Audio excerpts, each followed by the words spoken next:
जब भी किसी भी कार्य की शुरुआत होती है तो सबसे पहले श्री गणेश का नाम लिया जाता है, क्योंकि वे विघ्नहर्ता हैं, मंगल करता हैं और ज्ञान विज्ञान के अधिष्ठाता हैं। परंतु क्या आपने कभी सोचा है कि यह परंपरा क्यों बनी? क्यों हर शुभ कार्य की शुरुआत में सबसे पहले गणेश जी की वंदना की जाती है? तो सबसे पहले हम सुनते हैं माता पार्वती की तपस्या और गणेश जी के जन्म की रहस्यमय कहानी। एक बार कैलाश पर्वत पर मां पार्वती स्नान कर रही थीं। उन्होंने स्नान के लिए अपने शरीर पर हल्दी और उबटन लगाया। जब उस उबटन को हटाया तो उसके कणों से मां ने एक सुंदर बालक की प्रतिमा बनाई। वह प्रतिमा इतनी आकर्षक थी कि मां पार्वती ने अपने हृदय का स्नेह उसमें भर दिया और प्राणों का संचार कर दिया, और तभी जन्म हुआ गणेश जी का। नन्हा, गोल मटोल, सुंदर मुखाकृति वाला वह बालक माता की आंखों का तारा बन गया। मां ने उसे आदेश दिया, पुत्र, जब तक मैं स्नान कर रही हूं तब तक कोई भी भीतर न आए। यह द्वार तुम्हें सुरक्षित रखना होगा। बालक ने नम्रता से प्रणाम किया और द्वार पर पहरेदारी करने लगा।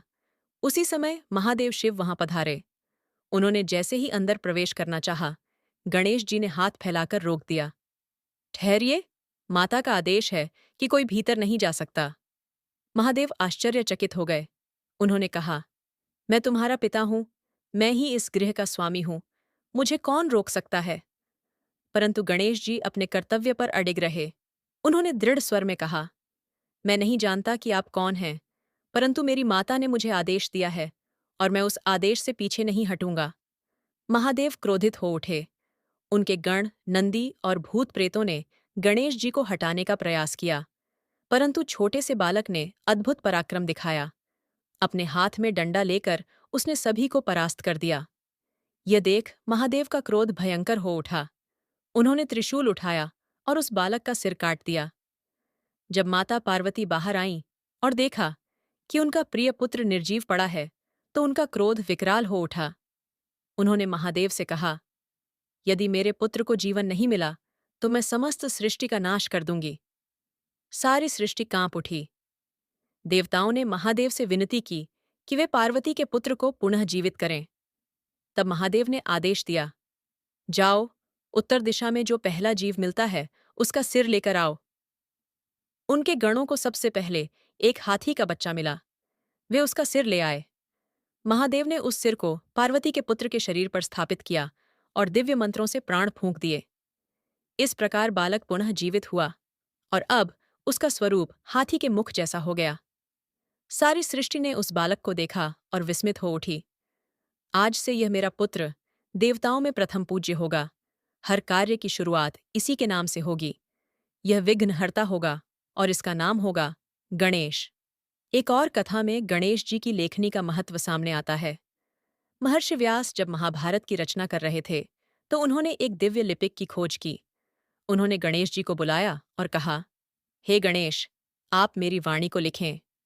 मैं लिखना तभी आरंभ करूंगा जब आप बिना रुके श्लोक सुनाते जाएं। यदि आप रुके तो मैं लेखनी छोड़ दूंगा। व्यास जी ने भी उत्तर में शर्त रखी, आप लिखते समय पहले अर्थ को समझें, फिर लिखें।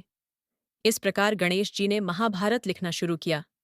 उनकी कलम इतनी तेज चल रही थी कि एक क्षण भी न रुके। कभी कभी कलम टूट भी जाती तो उन्होंने अपनी एक दांत तोड़कर लेखनी के रूप में प्रयोग कर लिया। इसी कारण उन्हें एक दंत भी कहा जाता है। गणेश जी का पराक्रम, गणेश जी केवल बुद्धिमान ही नहीं, बलशाली भी थे। एक बार गजासुर नामक राक्षस ने देवताओं को त्रस्त कर दिया। वह शिव जी का परम भक्त था, इसलिए किसी देवता की उस पर शक्ति नहीं चलती थी। तब गणेश जी आगे आए।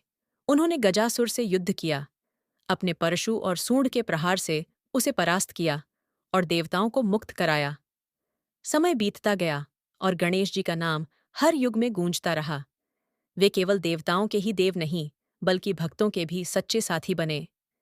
गांव-गांव, नगर-नगर, जब भी कोई संकट आया, लोग सबसे पहले गणपति का स्मरण करते। भक्तों के हृदय में विश्वास है कि गणेश जी का नाम लेने से हर विघ्न दूर हो जाता है। अब जानते हैं गणेश उत्सव का आरंभ कैसे हुआ। इतिहास में बाद में लोकमान्य तिलक ने गणेश चतुर्थी को एक भव्य